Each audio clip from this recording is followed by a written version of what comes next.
باندھ دیتے ہیں، کس انداز سے گردنوں کے اندر توق ڈال کے ہاتھ اس کے اندر جکڑ دیتے ہیں، اور بندے کو حرکت کرنے کی بھی اس کے پاس وقت اور اس کے پاس اس کا موقع بھی نہیں ہوتا،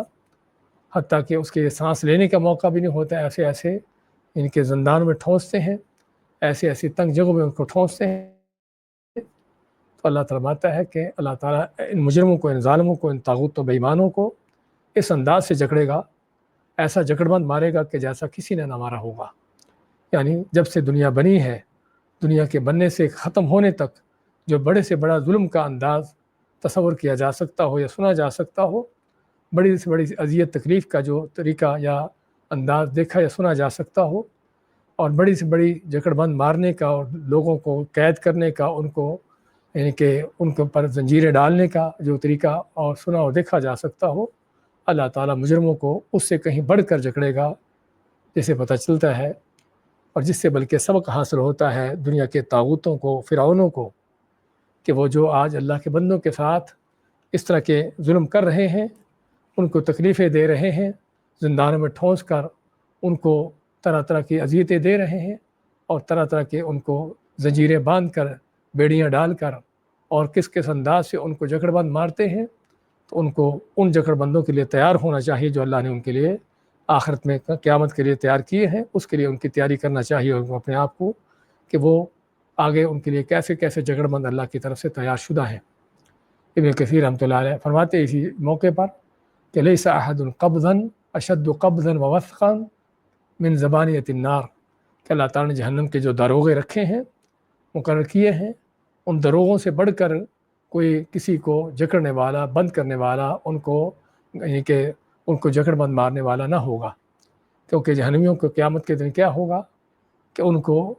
زنجیروں کے اندر پرویا جائے گا، جس طرح کہ سورۃ الحاقہ میں اللہ فرماتا ہے ثم فی سلسلۃ ذرعها 70 ذراعا فاسلکوہ۔ اللہ فرمائے گا مجرموں کے بارے میں، خذوہ فغلوہ، کہ پکڑو ان کو جکڑو، اور غلال کہ ان کے گردنوں میں توق ڈالنا، کہ جو توق جو ہے گردن اور دونوں ہاتھوں کو اس توق کے اندر جکڑا ہو۔ ثم فی سلسلۃ ذرعها 70 ذراعا فاسلکوہ، پھر اس کو ایسی زنجیر میں پرو دو کہ جو 70 ہاتھ لمبی ہو،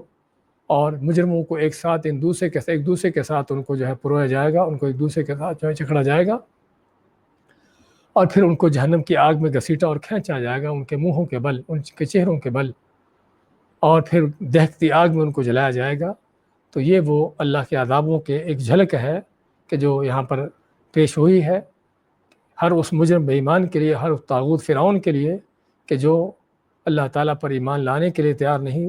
اور طرح طرح کے جرائم کر کے اپنے آپ کے لیے جہنم بھڑکا رہا ہے، اور اللہ کے بندوں پر ظلم و ستم کر کے اپنے لیے اس طرح کے جکڑ بند ان کی تیاری کروا رہا ہے۔ وَلَا يُوثِقُ وَثَاقَهُ أَحَدٌ، اللہ تعالیٰ اس کا جکڑے گا، ایسا اس کو باندھے گا کہ جیسا باندھنا، جیسا جکڑا کسی نے نہ کیا ہوگا۔ یہ تو ہے مجرموں کا حال، بے ایمانوں کا حال، کہ جن کو قیامت کے دن یاد آئے گا کہ اصل زندگی وہ ہے، قیامت کے دن کو پتہ چلے گا کہ ہمیں کیا کرنا چاہیے تھا، اس دن ان کے ہوش و حواس قائم ہوں گے۔ آج ان کو اپنے ہوش قائم کرنے کی ضرورت نہیں ہے۔ تو اس کے بعد اللہ تعالیٰ اہل ایمان کا بیان کرتا ہے، جو کہ قرآن کریم کا عام انداز رہتا ہے، کہ اگر ایک طرف مجرموں کا بیان ہوتا ہے تو دوسری طرف اللہ کے نیک بندوں کا بھی، ایک طرف بے ایمانوں کا انجام بیان کیا جاتا ہے تو دوسری طرف نیک متقی پرہیزگار لوگوں کا بھی، ان کا بھی بیان ہوتا ہے کہ ان کے لیے اللہ کی طرف سے کیا انعامات ہیں۔ میں کہ یا ایتھا النفس المطمئنہ، اے وہ نفس جو مطمئن تھی۔ پہلی نفس جس کا ذکر ہوا ہے وہ نفس جو امارہ بالسوء ہے، کہ جو انسان کو گناہوں کا، برائیوں پر آمادہ کرنے والی اور جرائم اس سے کروانے والی، اس کا نفس، اب یہ نفس مطمئنہ ہے۔ نفس مطمئنہ کیا ہوتی ہے؟ نفس مطمئنہ کہ جو مختلف طرح کے صفات رکھنے والی، جس کے اندر مذکورہ صفات ہوں، کہ جس نے بغیر کسی شک و شبہ کے اللہ تعالیٰ پر پورے اطمینان سے اللہ پر ایمان لائے، اللہ کو اپنا رب معبود مانا، اسی کی زندگی بھر عبادت کرتے رہے، اور اسی کے ساتھ اپنا تعلق اور اپنے ہر طرح کے تعلقات اسی کے ساتھ قائم کیے رکھے، اس کو چھوڑ کر کسی اور کی طرف نہ دیکھا۔ ہاں، یہ نفس مطمئنہ کی سب سے پہلی صفت، کہ جو توحید اور ایمان کی صفت ہے، کہ کہ جس میں خالص توحید اور سچا ایمان، اسی طرح نبیوں کی تعلیمات کی پیروی، انہوں نے اسی کو دین حق سمجھا اور اسی کے لیے ان کا دین تھا، اسی پر ان کی ساری عبادات تھیں اور اسی پر ان کا سارا اللہ تعالیٰ کو راضی کرنے کا انداز تھا۔ اللہ کی نبیوں کی تعلیمات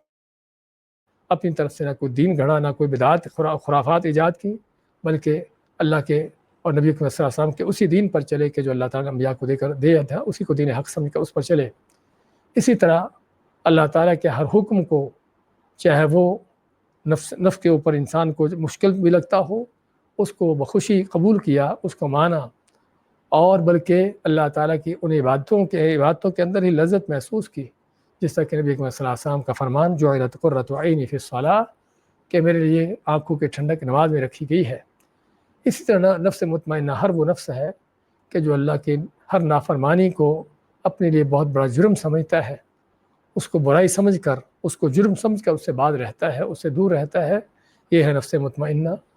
اور اسی طرح نفس مطمئنہ کی یہ صفت ہے کہ وہ دین حق کے لیے ہر طرح کی بڑی سے بڑی قربانی دینے کے لیے بھی اپنے آپ کو تیار رکھتا ہے۔ اللہ کے وعدوں پر اس کا مکمل یقین و ایمان ہوتا ہے کہ اللہ نے دنیا کے اندر بھی فتح نصرت کے مدد کے جو وعدے کیے ہیں پورے ہوں گے، اور آخرت میں بھی اللہ نے جنتوں کے جو وعدے کیے ہیں پورے ہو کر رہیں گے۔ تو چنانچہ اللہ کے وعدوں پر یقین و ایمان رکھتے ہوئے اس کو بڑی سے بڑی قربانی دینے میں بھی کوئی دریغ نہیں ہوتا، بلکہ جان ہتھیلی پہ رکھ کر اللہ کی راہ میں نکلتا ہے۔ یہ ہے جو نفس مطمئنہ ہے۔ اسی طرح نفس مطمئنہ وہ جو پورے عزم و استقلال کے ساتھ ہر طرح کے مصائب، ہر طرح کے مشکلات جو دین پر چلتے ہوئے اس کو پیش آتی ہیں، ان کا سامنا کرنے کے لیے تیار ہوتا ہے، یعنی کسی مشکل مصیبت سے گھبراتا نہیں ہے، کسی آفت چیلنج سے وہ پریشان نہیں ہوتا، پیچھے نہیں ہٹتا، بلکہ اللہ کے دین میں ہر طرح کی مصیبتیں، ہر طرح کی تکلیفیں برداشت کرتے ہوئے آگے بڑھتا چلا جاتا ہے۔ یہ ہے نفس مطمئنہ۔ اور یہ بھی کہ نفس مطمئنہ وہ ہے کہ جو دنیاوی لذتیں چھوڑتا ہے اللہ کی خاطر، اور ان لذتوں کو چھوڑتے ہوئے اسے کسی محرومی کا احساس نہیں ہوتا، اور نہ اس کو کوئی حسرت افسوس ہوتی ہے، ہوتا ہے کہ مجھے یہ چیز نہ ملی، میں چیز نہ کر سکا۔ مادہ پرستوں کو، دنیا داروں کو جو اپنی عیاشی بدماشی میں پڑے ہوتے ہیں، نفس مطمئنہ ان کو للچائی نظروں سے نہیں دیکھتا، اور ان کے پاس جو مال و دولت ہے، ان کے پاس جو ریل پیل ہے، اس پر اس کی نظریں بلکہ جاتی ہی نہیں ہیں، جس سے کہ اللہ فرماتا ہے سورۃ طٰہٰ میں وَلَا تَمُدَّنَّ عَيْنَيْكَ إِلَىٰ مَا مَتَّعْنَا بِهِ أَزْوَاجًا زَهْرَةً، کہ ہم نے دنیا کی ان کو زیب و زینت جو دے رکھی ہے، ان مادہ پرستوں کو، آپ ان کی طرف نظریں نہ اٹھاؤ۔ تو نفس مطمئنہ وہ ہوتا ہے جو اللہ کے دیے پر پوری طرح قانع ہوتا ہے، قناعت ہوتی ہے، اسی پر راضی ہوتا ہے، اور اس سے ہٹ کر مادہ پرست، دنیا دار، دنیا کے مال و دولت رکھنے والے، عیش و عشرت کرنے والے، ان کی طرف اس کی نظریں اٹھتی ہی نہیں ہیں، بلکہ وہ ان کو دیکھ کر اللہ کا شکر ادا کرتا ہے کہ اللہ نے اس کو ان بے حیاں بدکاریوں کے اندر نہیں ڈالا مال و دولت کی وجہ سے کہ جس میں یہ لوگ ڈلے ہیں۔ اسی طرح نفس مطمئنہ وہ ہے کہ جس نے دنیا کی حقیقت کو سمجھا اور دنیا کو حقیر جانا،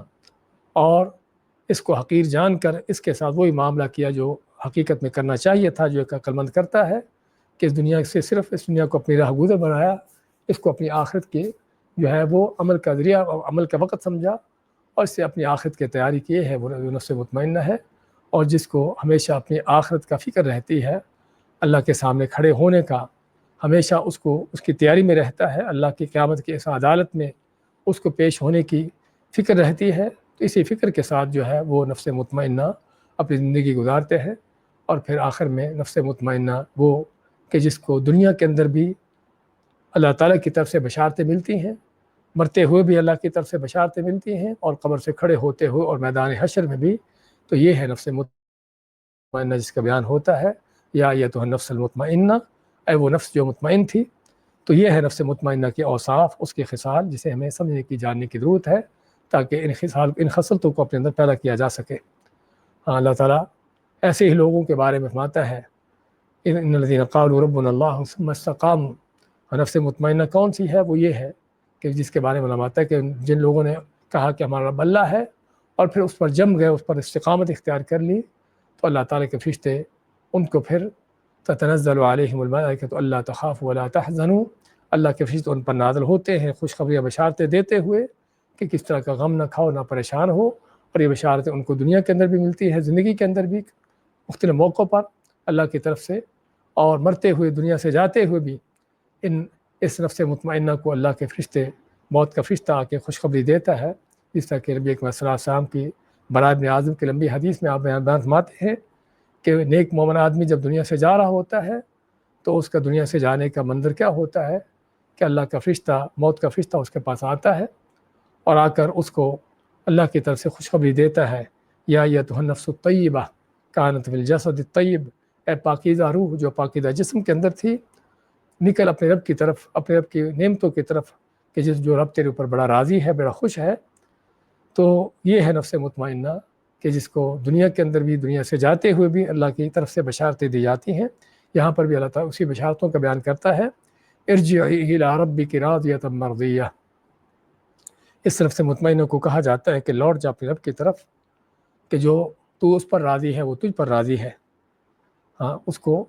اللہ تعالیٰ کی بشارت، اللہ تعالیٰ کی رضا کی، اللہ کی طرف رضامندیوں کی خوشخبریاں سنائی جاتی ہیں، مرتے ہوئے دنیا سے جاتے ہوئے بھی،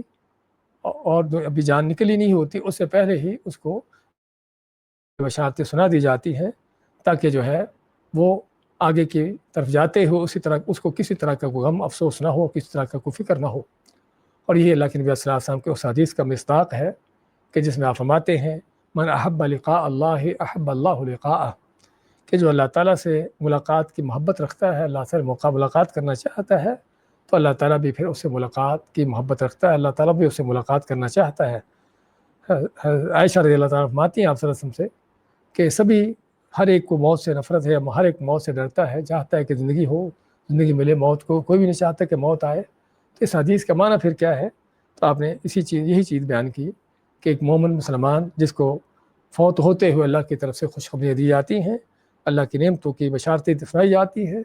تو پھر وہ جان وہ اللہ کی طرف دوڑتی ہے اور چاہتی ہے کہ جلد اللہ کی طرف پہنچے، تو اللہ تعالیٰ بھی پھر اس کو ملنا چاہتا ہے۔ تو میں کہ یہاں پر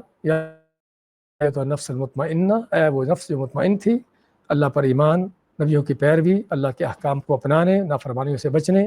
ہر طرح کے دین کے لیے قربانیاں دینے، اور اس سارے سبھی چیزوں کے لیے پر مطمئن تھی۔ ارجعی الی ربک راضیۃ مرضیہ، لوٹ جا اپنے رب کی طرف۔ اپنے رب کی طرف لوٹنے کا معنی کہ کیونکہ مومن کی روح کو جب نکالا جاتا ہے تو آپ مانتے ہیں کہ اس کی روح کو آسمانوں کی طرف اٹھایا جاتا ہے، اور آسمانوں کے دروازے اس کے لیے کھلتے ہیں، اور حتیٰ کہ اللہ تعالیٰ تک اس کو پہنچایا جاتا ہے۔ تو لوٹ جا اپنے رب کی طرف، اپنے رب کے، اور اپنے رب کے جو اللہ نے تیرے لیے ثواب تیار کیے ہیں، تیرے لیے جو اجر تیار کیے ہیں، اور تیرے لیے جو نعمتیں تیار کی ہیں، ان کی طرف لوٹ جا۔ راضیۃ مرضیہ، تو یعنی کہ یہ فوت ہونے والی روح، یہ نفس مطمئنہ اللہ پر راضی ہے، مرضیہ، اور اللہ اس پر راضی ہے۔ فادخلی فی عبادی وادخلی جنتی، اس کو کہا جاتا ہے کہ داخل ہو جا میرے بندوں میں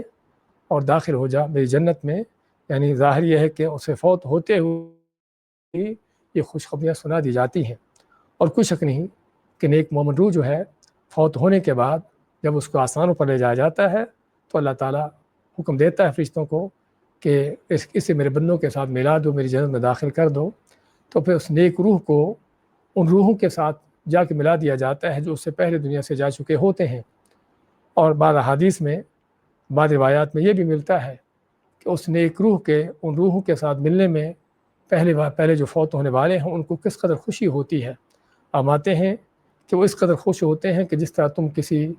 بہت دیر کے بعد آنے والے کسی مہمان کے آنے پر خوش ہوتے ہو، بلکہ اس کا استقبال کرتے ہیں۔ جو پہلے سے فوت شدہ ہے روح ہے،